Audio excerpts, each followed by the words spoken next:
जय श्री श्याम सभी को। जैसा कि आप सभी जानते हैं कि निर्जला एकादशी का व्रत ज्येष्ठ माह के शुक्ल पक्ष की एकादशी तिथि को आता है। इस एकादशी का शास्त्रों में बहुत ही महत्व बताया गया है। कहा जाता है सारी एकादशी एक तरफ और निर्जला एकादशी का व्रत एक तरफ। जैसा कि नाम से ही प्रतीत होता है, इस एकादशी में अन्न का तो व्रत रखा ही जाता है, पर साथ ही साथ जल का भी त्याग करना होता है। जो व्यक्ति इस प्रकार इस पवित्र एकादशी का व्रत करता है, वह समस्त पापों से मुक्त हो जाता है। बिना जल ग्रहण किए ये व्रत करने से यह व्रत कठिन तप और साधना के समान ही महत्व रखता है। पौराणिक मान्यता के अनुसार 5 पांडवों में से एक भीमसेन, जो कि कभी खाली पेट नहीं रह पाते थे, उन्होंने भी इस कठिन व्रत का पालन किया था और बैकुंठ को गए थे। इसीलिए इस एकादशी को भीमसेनी एकादशी भी कहते हैं। इस एकादशी का व्रत कर लेने से अधिक मास की 2 एकादशियों सहित साल की 25 एकादशियों का फल मिलता है। इस साल निर्जला एकादशी 17 जून को सुबह 4:43 पर शुरू होगी और अगले दिन यानी 18 जून को सुबह 6:24 पर समापन होगी। ऐसे में निर्जला एकादशी का व्रत 18 जून को रखा जाएगा। निर्जला एकादशी व्रत कथा। भीमसेन व्यास जी से कहने लगे कि हे पितामह, भ्राता युधिष्ठिर, माता कुंती, द्रौपदी, अर्जुन, नकुल और सहदेव आदि सब एकादशी का व्रत करने को कहते हैं, परंतु महाराज मैं उनसे कहता हूँ कि भाई, मैं भगवान की शक्ति पूजा आदि तो कर सकता हूँ, दान भी दे सकता हूँ, परंतु भोजन के बिना नहीं रह सकता।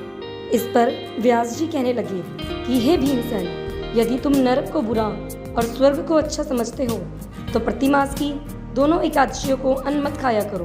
भीम कहने लगे कि हे पितामह, मैं तो पहले ही आपसे कह चुका हूँ कि मैं भूख सहन नहीं कर सकता। यदि वर्ष भर में कोई एक ही व्रत हो तो वह मैं रख सकता हूँ, क्योंकि मेरे पेट में व्रक नाम वाली अग्नि है, सो मैं भोजन किए बिना नहीं रह सकता। भोजन करने से वह शांत रहती है, इसीलिए पूरा उपवास तो क्या, मेरा एक समय भी भोजन किए बिना रहना बहुत कठिन है। अतः आप मुझे ऐसा कोई व्रत बताइए जो वर्ष में केवल एक ही बार करना पड़े और मुझे स्वर्ग की प्राप्ति हो जाए। श्री व्यास जी कहने लगे कि हे पुत्र, बड़े बड़े ऋषियों ने बहुत शास्त्र आदि बनाए हैं, जिनसे बिना धन के थोड़े परिश्रम से ही स्वर्ग की प्राप्ति हो सकती है। इसी प्रकार शास्त्रों में दोनों पक्षी के एकादशी का व्रत मुक्ति के लिए रखा जाता है। व्यास जी के वचन सुनकर भीमसेन नरक में जाने के नाम से भयभीत हो गए और कांप कर कहने लगे कि हे प्रभु, मैं अब क्या करूं? मास में 2 व्रत तो मैं नहीं कर सकता, हाँ, वर्ष में 1 व्रत करने का प्रयत्न अवश्य कर सकता हूँ। अतः वर्ष में 1 दिन व्रत करने से यदि मेरी मुक्ति हो जाए तो ऐसा कोई व्रत बताइए। यह सुनकर व्यास जी कहने लगे कि वृषभ और मिथुन की संक्रांति के बीच ज्येष्ठ माह के शुक्ल पक्ष की जो एकादशी आती है, उसका नाम निर्जला है। तुम उसी एकादशी का व्रत करो। इस एकादशी के व्रत में स्नान और आचमन के सिवा जल वर्जित है। आचमन में 6 मास से अधिक जल नहीं होना चाहिए, अन्यथा वह मद्यपान के बराबर हो जाता है। इसी तरह भोजन भी नहीं करना चाहिए, क्योंकि भोजन करने से व्रत नष्ट हो जाता है। यदि एकादशी को सूर्योदय से लेकर द्वादशी के सूर्योदय तक जल ग्रहण न करें तो उससे सारी एकादशियों के व्रत का फल प्राप्त होता है। द्वादशी को सूर्योदय से पहले उठकर स्नान आदि करके ब्राह्मणों का दान आदि देना चाहिए। इसके पश्चात भूखे और सत्पात्र ब्राह्मण को भोजन कराकर फिर अपने आप भोजन कर लेना चाहिए। इसका फल पूरे 1 वर्ष की संपूर्ण एकादशियों के बराबर होता है। व्यास जी कहने लगे कि हे भीमसेन, यह मुझको स्वयं भगवान ने बताया है। इस एकादशी का पुण्य समस्त तीर्थों और दानों से अधिक है।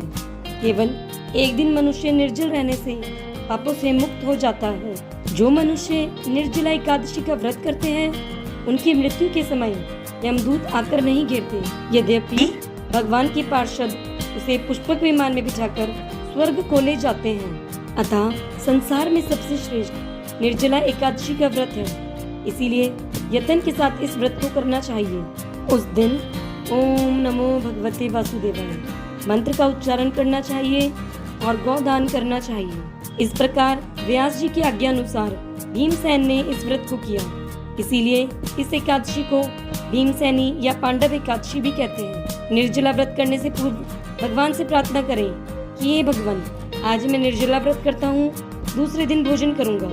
मैं इस व्रत को श्रद्धा पूर्वक करूँगा तथा आपकी कृपा से मेरे सब पाप नष्ट हो जाएं। इस दिन जल से भरा हुआ एक घड़ा वस्त्र से ढककर स्वर्ण सहित दान करना चाहिए। जो मनुष्य इस व्रत को करते हैं उनको करोड़ों फल सोने के दान का फल मिलता है, और जो इस दिन यज्ञादि करते हैं उनके फल का तो वर्णन ही नहीं किया जा सकता। इस एकादशी के व्रत से मनुष्य विष्णु लोक को प्राप्त होता है। जो मनुष्य इस दिन अन्न खाते हैं वे चांडाल के समान हैं, वे अंत में नरक में जाते हैं। जिसने निर्जला एकादशी का व्रत किया है वह चाहे ब्रह्मत्यारा हो, मद्यपान करता हो, चोरी की हो या गुरु के साथ द्वेष किया हो, मगर इस व्रत के प्रभाव से वह स्वर्ग को जाता है। हे कुंती पुत्र, जो पुरुष या स्त्री श्रद्धा पूर्वक इस व्रत को करते हैं उन्हें अग्निलिखित कर्म करते रहना चाहिए।